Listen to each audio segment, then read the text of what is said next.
Eu preciso aprender um pouco aqui. Eu preciso aprender um pouco ali. Eu preciso aprender mais de Deus, porque Ele é quem cuida de mim. Se uma porta se fecha aqui, outras portas se abrem ali. Eu preciso aprender mais de Deus, porque Ele é quem cuida de mim. Deus cuida de mim, Deus cuida de mim. Com a sombra das suas asas, Deus cuida de mim. Eu amo a sua casa e não ando sozinho, não estou sozinho, pois sei, Deus cuida de mim.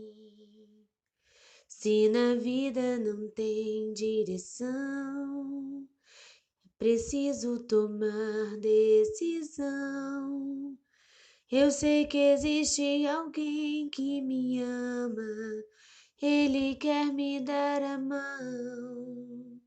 Se uma porta se fecha aqui, outras portas se abrem ali. Eu preciso aprender mais de Deus, porque Ele é quem cuida de mim. Deus cuida de mim, Deus cuida de mim. Com a sombra das tuas asas, Deus cuida de mim. Eu amo a sua casa e não ando sozinho, não estou sozinho, pois sei, Deus cuida de mim, Deus cuida de mim. Na sombra das suas asas, Deus cuida de mim. Eu amo a sua casa e não ando sozinho, não estou sozinho, pois sei, Deus cuida de mim.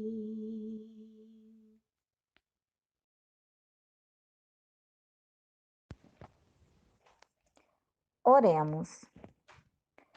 Irmãos, o cristianismo que abraçamos permanece repleto de ensinamentos. Paulo de Tarso, num dilúvio de bênçãos em Damasco, em vez de acompanhar o Mestre Jesus, é convocado a caminhar por muitos anos entre desapontamentos e pedradas. O próprio Mestre Jesus, no jardim da prece solitária, foi visitado por um anjo, mas longe de segui-lo para as esferas superiores, desce para o cárcere, sofre insulto e marcha humilhado para a crucificação. Valores imperecíveis não surgem de imediato. Tempo e esforço são as chaves do crescimento da alma. Seus espíritos elevados reaparecem no intercâmbio dos dois mundos, é que se inspiram no ministério da caridade e desejam acordar os homens para a justiça e a fraternidade. Então, se fomos chamados às tarefas do Mestre Jesus, atendamos quanto possível nos estudos e serviços que a nossa consoladora doutrina nos oferece. Esforcemo-nos para que o nosso nome seja louvado e abençoado por todos, pois só encontraremos o caminho de acesso às estrelas se acendermos alguma luz em nós e ao nosso redor. Que assim seja. A poesia de hoje chama-se A Luz do Cristo. Quando o cristão compreender, na seara do Cristo, o seu dever, o Evangelho absorver e os seus mandamentos obedecer. Quando os justos aprender a como irmãos conviver, seguindo as pegadas do Cristo e uns aos outros fortalecer, caminhando juntos em união, fazendo do amor a sua missão. Quando a fraternidade for o lema de cada cidadão, estendendo ao próximo a sua mão. Quando o orgulho não mais reinar, quando a humildade desabrochar, então vereis sobre a terra um novo olhar, com a luz do Cristo a prevalecer, e por toda a terra se estender. Encontrarás em cada olhar um novo brilho a cintilar, a luz do amor a nos envolver, a nos guiar, e sobre a terra a paz reinará. Essa poesia foi uma inspiração e foi feita por mim. Bom, irmãos, o tema da nossa palestra de hoje será sobre a liberdade cristã, falada pelo apóstolo Paulo em sua primeira epístola aos Coríntios, capítulo 10, versículo 23, em que ele diz assim: todas as coisas me são lícitas, mas nem todas as coisas convêm. Ou seja, tudo nos é permitido, mas nem tudo edifica, não é mesmo? Mas antes, vamos fazer um breve estudo sobre o diálogo de Jesus com Nicodemos. E iremos perceber que também tem uma ligação com essa liberdade que falaremos mais adiante. Então, aqui na Bíblia, no livro de João, no capítulo 3, versículo 1 ao 12, ele relata esse diálogo. E eu vou ler aqui para a gente. E havia entre os fariseus um homem chamado Nicodemos, príncipe dos judeus.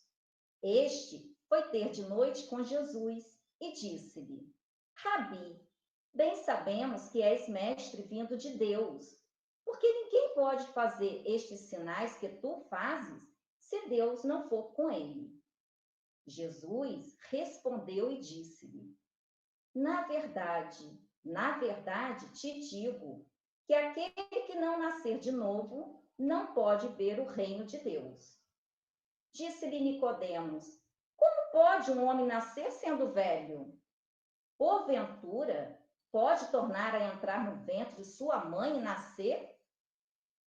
E Jesus respondeu: na verdade te digo, que aquele que não nascer da água e do Espírito não pode entrar no reino de Deus.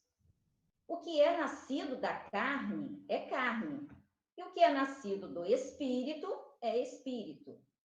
Não te maravilhes ter dito, necessário vos é nascer de novo. O vento assopra onde quer e ouves a sua voz, mas não sabes de onde vem nem para onde vai. Assim é todo aquele que é nascido do Espírito. Nicodemos respondeu e disse-lhe: como pode ser isso? Jesus respondeu e disse-lhe: tu és mestre de Israel e não sabes disso? Na verdade te digo, que nós dizemos o que sabemos e testificamos o que vimos, e não aceitais o nosso testemunho.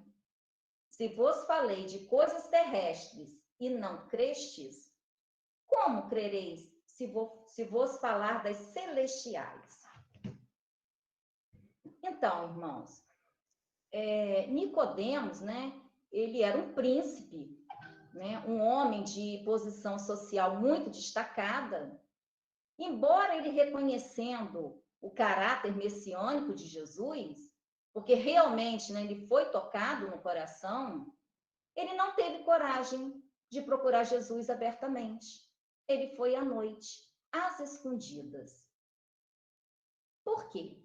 Porque Jesus, ele vivia cercado de pessoas pobres e enfermas.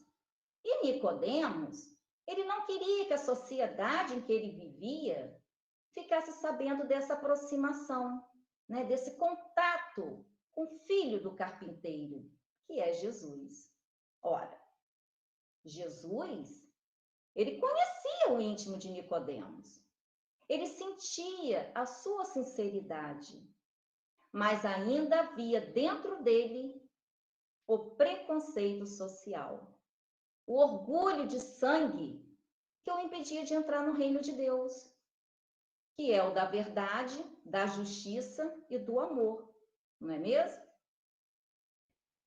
O Espiritismo, irmãos, ela tem sido uma doutrina, né, que defende e difunde a ideia de que as revelações são feitas à medida que se processa o amadurecimento do homem. Então, como Jesus acentuou, são coisas celestiais, ou seja, são coisas que os Nicodemos da atualidade ainda não conseguem compreender, porque eles ainda não entendem nem mesmo as terrestres. Então, Jesus, ele falou sobre a reencarnação com Nicodemos, mas ele não compreendeu as palavras de Jesus. Apesar de ser um homem intelectual, ele ainda não possuía a cultura espiritual. Mas, né, mais tarde, né, o Consolador prometido por Jesus, que hoje todos nós já sabemos que é a doutrina espírita, ela transformou essas palavras em nascer, morrer, renascer ainda e progredir sempre. Então, para compreender a reencarnação, é preciso, antes de tudo, que o homem se liberte. Mas se liberte de quê? Do fanatismo religioso, dos preconceitos, dos dogmas. É preciso, sim, que o homem se liberte para entender. E aí a gente relembra da advertência de Jesus, quando ele afirmou que o homem se libertaria ao conhecer a verdade. Mas qual será o limite dessa liberdade? E aí, a gente vai ver lá na primeira epístola do apóstolo Paulo aos Coríntios, né? No capítulo 10, versículo 23, em que ele diz assim: todas as coisas me são lícitas, mas nem todas as coisas convêm. Todas as coisas me são lícitas, mas nem todas as coisas edificam. Então, irmãos, o apóstolo Paulo, né, aqui, ele fixa, né, os limites da liberdade cristã, né? Ele estabelece regras para o bom tom evangélico. E ele ainda nos adverte quanto à conveniência de certas coisas. Então, a orientação paulina aqui, ela é muito sábia e equilibrada, né? Uma vez que ela nos favorece a compreensão quanto ao comportamento do homem em determinadas situações da vida. A advertência do apóstolo aqui nos faz refletir sobre a conveniência ou não de certas coisas. Não convém. Não convém por quê? Porque não edificam, não constroem, não aprimoram, não é aproveitado pelo Espírito. E aí a gente pode estar falando sobre alguns aspectos da vida. Podemos citar, né, alguns exemplos. Nós podemos estar falando sobre a vida social. A vida social, ela é agradável, né, e necessária algumas vezes. Mas há pessoas, irmãos, que as colocam em primeiro lugar. Algumas chegam até a afirmar: nossa, minha vida social é tão intensa, que não me sobra tempo para mais nada. Ora, manter a vida social é lícito. Agora, se o tal programa se torna escravizante, em prejuízo das tarefas espirituais, obviamente que não convém, não é mesmo? Porque não edificam. Nós também podemos estar falando sobre as diversões. Há pessoas, irmãos, que as frequentam praticamente assim a semana inteira. E aí não consegue reservar um dia sequer para fazer uma visita a um doente, a um encarcerado, a um amigo que esteja passando por uma provação. Então aqui a gente vê que tudo é lícito, mas que não convém ao aprendiz do evangelho elas em excesso. Nós já sabemos, né, que todo excesso é muito prejudicial. E os espíritas já conhecem, né? Seja através de experiências pessoais ou através da leitura, a precariedade dessas alegrias e distrações do mundo. Já conseguem perceber o contraste que existe entre elas. Porque o nosso espírito, irmãos, há milênios e milênios que se compraz na futilidade, na leitura vulgar, nessas distrações do mundo. Então é hora de mudar. Sem dúvida, é hora de mudar. E aí, continuando, né, nesse mesmo capítulo do apóstolo Paulo, agora no versículo 24, ele diz assim para a gente: ninguém busque o proveito próprio, antes cada um o que é de outrem. Então, irmãos, o apóstolo Paulo aqui, né, ele faz um convite, né, para todos nós. Um convite à fraternidade, ao amor, à misericórdia, ao altruísmo. Porque nós ainda, irmãos, buscamos o interesse próprio. Ainda temos dificuldades em conjugar o verbo servir. Ainda não temos espírito de renúncia.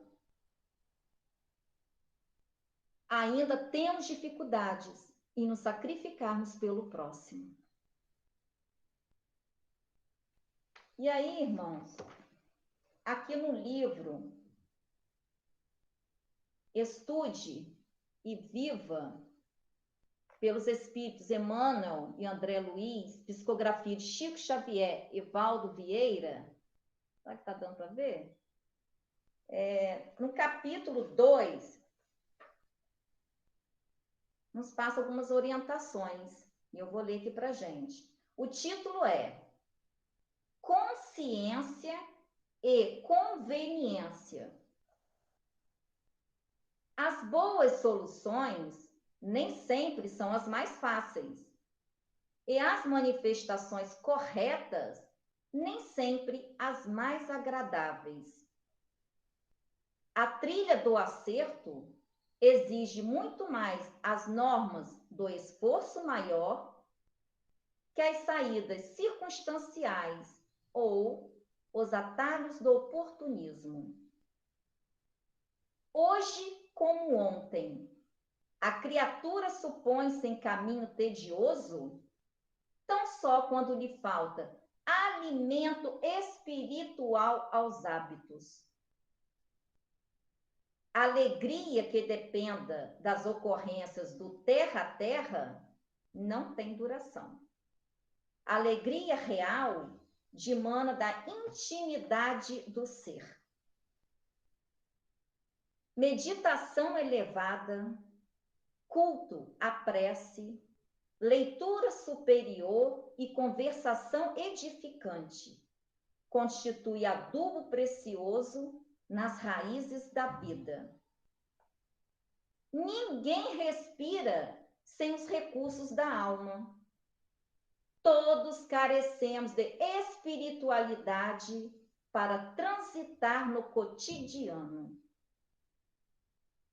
À vista disso, criar costumes de melhoria interior significa segurança, equilíbrio, saúde e estabilidade à própria existência. Em cada ambiente, a cada hora, para cada um de nós, existe a conduta reta, a visão mais alta, o esforço mais expressivo, a porta mais adequada. Atingido esse nível de entendimento, não é mais lícito para nós a menor iniciativa que imponha distinção indevida, porque a noção de justiça nos regerá o comportamento, apontando-nos o dever para com todos na edificação da harmonia comum. Estabelecidos por nós, em nós mesmos, os limites de consciência e conveniência, aprendemos que felicidade, para ser verdadeira, há de guardar a essência eterna. De que nos vale o compromisso com as exterioridades humanas quando essas exterioridades não se fundamentam em nossas obrigações para com o bem dos outros, se a desencarnação não poupa a ninguém? Cogitemos de felicidade, paz e vitória, mas escolhamos a estrada que nos conduz a elas sobre a luz das realidades que norteiam a vida do espírito, de vez que receberemos de retorno todo o material que despachamos com destino aos outros durante a jornada terrestre. Não basta para nenhum de nós o contentamento de apenas hoje. É preciso saber se estamos pensando, sentindo, falando e agindo para que o nosso regozijo de agora seja também regozijo depois. Então, irmãos, a doutrina espírita, né, ela não proíbe nada. E um dos seus princípios básicos é o livre-arbítrio. Mas ela também é educativa, no sentido de mostrar a verdade. E também de nos ensinar o caminho para encontrá-la. Então, o apóstolo Paulo aqui, ele consegue fechar todo o tema que estudamos em livre-arbítrio e causa e efeito.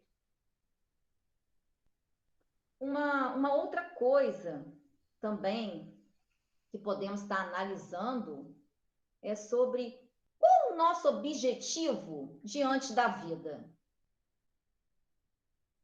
Porque se o nosso objetivo maior for o nosso crescimento espiritual, aí temos que buscar algo mais duradouro, né?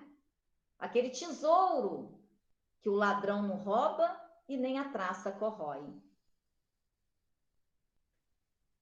Jesus, irmãos, nos deixou um grande ensinamento no diálogo que ele teve com as irmãs de Lázaro, Marta e Maria. E aí aqui no livro de Lucas, no capítulo 10, versículo 38 a 42, ele relata esse diálogo e eu vou ler para a gente. E aconteceu que, indo eles de caminho, entrou numa aldeia, e certa mulher, por nome Marta, o recebeu em sua casa. E tinha esta uma irmã, chamada Maria, a qual, assentando-se também aos pés de Jesus, ouvia a sua palavra. Marta, porém, andava distraída em muitos serviços. E, aproximando-se, disse: Senhor, não te importas que minha irmã me deixe servir só? Dize-lhe, pois, que me ajude. E respondendo Jesus, disse-lhe: Marta, Marta, estás ansiosa e afadigada com muitas coisas, mas uma só é necessária. E Maria escolheu a boa parte, a qual não lhe será tirada.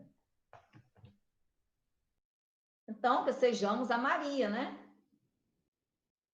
Irmãos, se em algum momento, né, de nossas vidas estivermos em dúvida, né, sobre qual o caminho a seguir, que busquemos, né, usar o nosso discernimento e refletir se não estamos trocando o divino pelo humano, o espiritual pelo material, os prazeres do céu pelas alegrias da terra.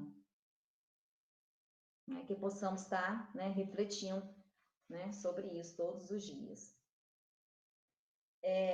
Irmãos, aqui no livro Luz Acima, pelo irmão X, pelo espírito, né, irmão X, Psicografia de Chico Xavier, no capítulo 10,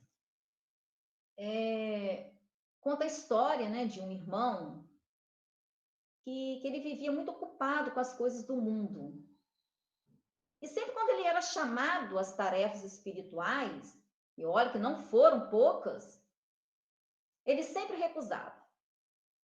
Ele sempre se dizia um homem do mundo, que ele não podia, que ele não tinha tempo. E aí será colocado agora, né, para a gente ouvir essa história. Projeto Luz Acima. Mensagens ao coração. Da obra Luz Acima, ditada pelo Espírito Irmão X, a Francisco Cândido Xavier. Capítulo 10. Um homem do mundo. Que Sidônio Gonçalves era homem inteligente, não havia negar. Cuidava de todos os interesses da vida terrena com invulgar mestria. Sua capacidade inventiva na zona do ganho financeiro era invejável. De longe cercava negócios lucrativos. Identificava os fatores de ordem econômica usando tão grande tirocínio que as suas contas eram sempre as de multiplicar. E dava prazer vê-lo nas conversações evangélicas junto aos colegas de trabalho espiritistas. Revelava surpreendente espontaneidade nos conceitos felizes. Não chegava a comprometer-se na tribuna, mas fazia profissão de fé na palestra brilhante e macia.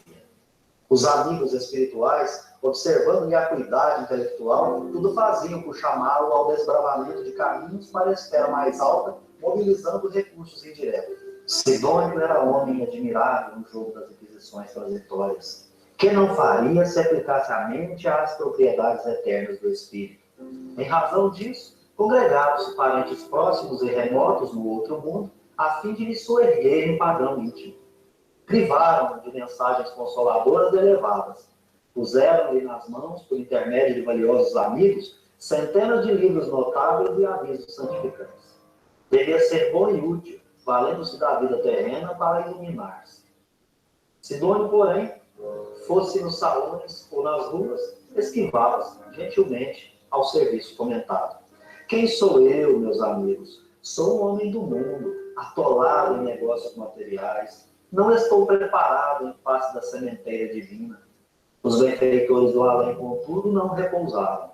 Gonçalves era chamado ao reino do Senhor por meio de 1000 modos. Da linha de conhecimento a que chegara, entretanto, descia sempre, incapaz do impulso da elevação. Se era convidado a visitar doentes, sua resposta era clara.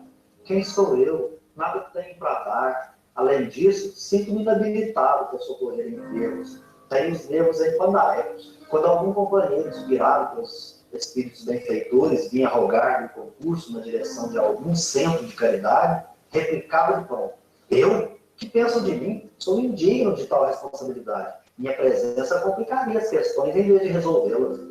De outras vezes, irmãos de luta, nas mesmas circunstâncias, solicitavam o empréstimo do nome para o serviço de beneficência cristã. Mas Sidônio respondia implacável: nada disso. Quem sou eu? Não tenho valor algum e a opinião pública jamais me perdoarei. Substituam-me, porque, de fato, não sirvo.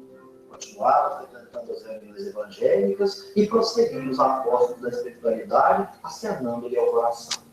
Sugeriram-lhe, certo dia, o desenvolvimento mediúnico em benefício dos infortunados. O escolhido, no entanto, repeliu com firmeza. Que péssima lembrança, exclamou melindrado. Tenho de viver muitos séculos antes de tal cometimento. Sou um homem do mundo, inibido de partilhar de um mistério como esse. As entidades amigas tentaram então situar-lhe o concurso no altar. Quando algumas senhoras orientadas por trabalhadores desencarnados lhe trouxeram um plano, Gonçalves explodiu. Eu? Tratar de órfãos abandonados? Que ideia infeliz! Procure outra pessoa. E esfregando as mãos, espantadiço, acentuava do estribilho. Sou um homem no mundo. Os círculos superiores buscaram, então, localizar-lhe o serviço no asilo de velhos, para que a sua mente, por meio da assistência fraternal, concedesse algum acesso às regiões de pensamentos mais nobres. Sidônio necessitava acender a própria luz. As possibilidades que detinha estavam prestes a extinguir. A existência curta na Terra já lhe impunha encardecer. O interessado na bênção, contudo, recusou-a, registrando o apelo de se dirigir à cooperação. Anunciou sem tergiversar. Absolutamente, não aceita a incumbência. E redizia: quem sou eu? Por fim, os missionários de cima recordaram-lhe a oportunidade de amparar alguns loucos relegados ao hospício. O colaborador retardatário poderia fazer muito ainda. Ajudaria companheiros devotados ao bem e salvaria vários doentes. Todavia, em face de novo convite, esperneou, negou e fugiu. Veio, porém, a hora da partida, e Gonçalves realmente experimentou o coração vazio e angustiado. Nada mais fizera que algemar seus interesses efêmeros e, sendo veículo de carne, não sabia como utilizar a enormidade do tempo além do mundo. Via-se aflito, sem equilíbrio e sem luz. Depois de longas e difíceis peregrinações pelas vias de incompreensão e do sofrimento, foi recebido por dedicado mensageiro celeste que lhe atendeu as rogativas tocado de pranto. Sidônio ajoelhou-se. À frente do sublime missionário, e envolvido em seu magnetismo inundado de amor, os olhos se lhe abriam. Era o retorno à claridade bendita. Mãos estendidas e trêmulas, interpelou o emissário, que não se mostrava disposto a ouvi-lo por muito tempo, em virtude das obrigações que o reclamavam a outros lugares. Mensageiro do céu, implorou comovedoramente: valei-me por quem sois, sempre guardei muita fé na providência divina. Procurei as reuniões edificantes em que os espíritos bons nos ajudavam. Fui crente e deixei o corpo grosseiro esperando a admissão das esferas felizes. Ante o embaixador silencioso, repetia o que era. Não me conheceis, porventura? Será possível, seja agora desfavorecido pelos protetores aos quais recorri? O preposto de Jesus, estampando indisfarçável tristeza na fisionomia calma, falou: conheço-o bem. Todas as vezes que lhe enviavam um apelo de serviço, sua mente dava-se pressa em perguntar pela própria identidade. Sim, sim, gaguejou Sidônio, extremamente desapontado. Mas refere-se efetivamente a mim? Sabeis acaso meu nome? Como não? Esclareceu a entidade angélica. Você é um homem do mundo. Quando modificar a sua direção, transferindo sua alma de residência, procure-nos. Estaremos prontos a atender. Desviou-se o emissário, seguindo outra rota, e tornando-a à sombra, Gonçalves, de coração opresso, passou a recordar. Que possamos não agir como esse irmão, né? Que possamos estar colocando, né, as tarefas espirituais em primeiro lugar, né, em nossas vidas, porque é para nós, para a nossa edificação, né, para o nosso crescimento, para a nossa evolução. Aqui no livro, irmãos, Agenda Cristã, pelo Espírito André Luiz, psicografia de Chico Xavier, vem nos passar também algumas orientações. Aqui no capítulo 14, eu vou ler aqui para a gente. Busque agir para o bem enquanto você dispõe de tempo. É perigoso guardar uma cabeça cheia de sonhos com as mãos desocupadas. Acenda sua lâmpada enquanto a claridade em torno dos seus passos. viajor algum fugirá às surpresas da noite. Ajude o próximo enquanto as possibilidades permanecem do seu lado. Chegará o momento em que você não prescindirá do auxílio dele. Dê suas lições sensatamente na escola da vida, enquanto o livro das provas repousa em suas mãos.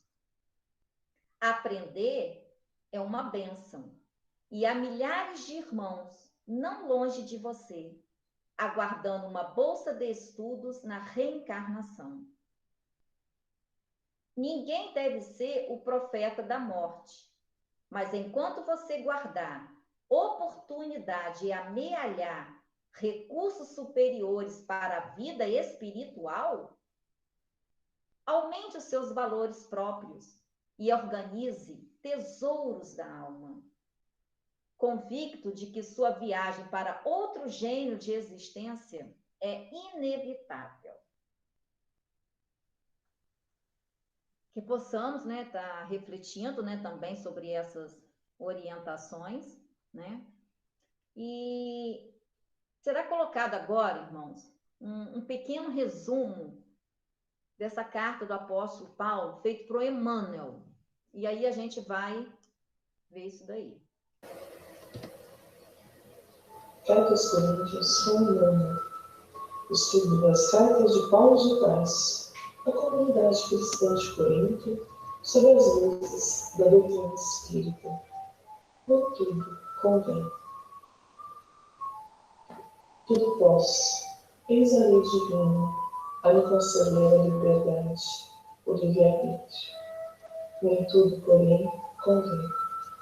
Eis a lei divina, a me conceder a responsabilidade, além de causa e efeito. Terei sempre a liberdade de semear, e também a consequência da colheita. Cristo nos vem ensinar que acima da lei humana, em que tudo posso, se não houver lei que o diga diferente, existe a lei divina, sintetizada. Amarás a Deus sobre todas as coisas e ao próximo como a si mesmo. Muito além, né, do que é certo e do que é errado, o que o apóstolo Paulo oferece aqui para nós é um princípio de vida, né, que serve para muitas situações. Porque, às vezes, o que é certo para mim pode ser errado para o outro. Às vezes, o que é errado para mim pode ser certo para o outro. Então, a todo momento, nos deparamos com situações similares. E o que fazer? Como agir diante dos ensinos de Jesus? Como não compactuar com o erro sem ofender a crença alheia? Então, o apóstolo Paulo, ele encerra todo o assunto sem deixar dúvidas, que para o cristão, a lei humana, ela é apenas um dos quesitos a serem observados. Agora, a lei moral, essa sim, é que deve nortear o nosso comportamento. Então, que possamos, né, estar buscando o equilíbrio, né, e o bem-estar de todos, e não apenas o nosso, né? Bom, irmãos, estamos chegando ao término da nossa palestra, vou adiantar um pouquinho. E eu quero agradecer a Jesus. Lá vem ela chorar, mas é de gratidão, gente.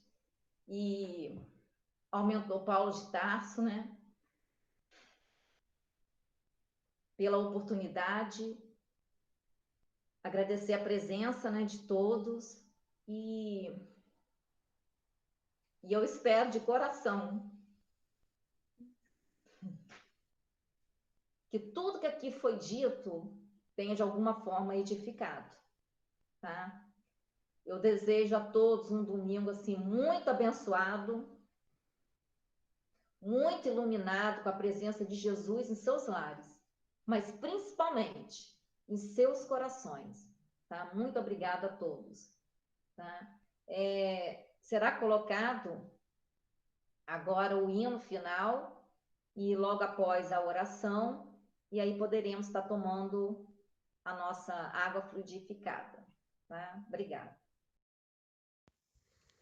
Tua verdade era a verdade do mundo, mas a verdade do mundo não satisfaz. A tua dor é um pesar tão profundo que dentro de ti não cabia mais. Pega teu arado e prossegue sorrindo a tua tarefa. Ama, trabalha, semeia e espera. Nessa estrada somente quem dá mais do que recebe. Dá o testemunho de quem nunca esquece. Andai como filhos da luz, tua missão é iluminar.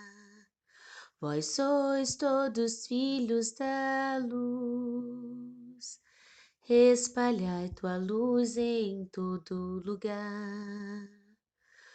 Hoje tua estrada é adornada de flores, segues teu rumo sem olhar para trás, pois descobriste a alegria que existe em espalhar tua luz em sopros de paz. Pega teu arado e prossegue sorrindo a tua tarefa. Ama, trabalha, semeia e espera. Nesta estrada somente quem dá mais do que recebe. Dá o testemunho de quem nunca esquece.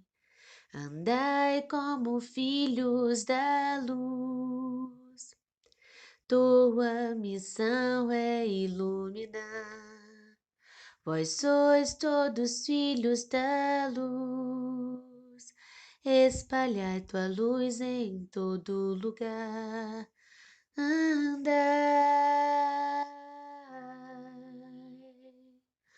como filhos da luz, andai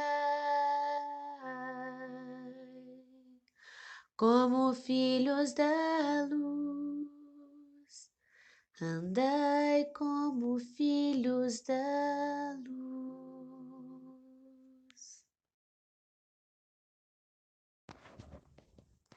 Oremos. Irmãos, abramos os olhos e estejamos atentos para percebermos as centenas de oportunidades que o Senhor nos oferece diariamente para a prática do bem. Hajamos sempre com sinceridade de propósito e onde estivermos, no lar, na rua ou no trabalho, procuremos ser solícitos com todos que nos rodeiam, os ajudando como e quanto nos seja possível. Pois se contrairmos esse hábito, não deixando passar uma só ocasião de servir, se mantermos aceso o ideal de nos tornarmos um instrumento pelo qual o amor de Deus possa chegar aos nossos irmãos, todo o nosso espírito se tornará luminoso, irradiando simpatia, calor humano e alegria. E assim, irmãos, teremos alcançado a glória de ser considerados filhos da luz. Que assim seja.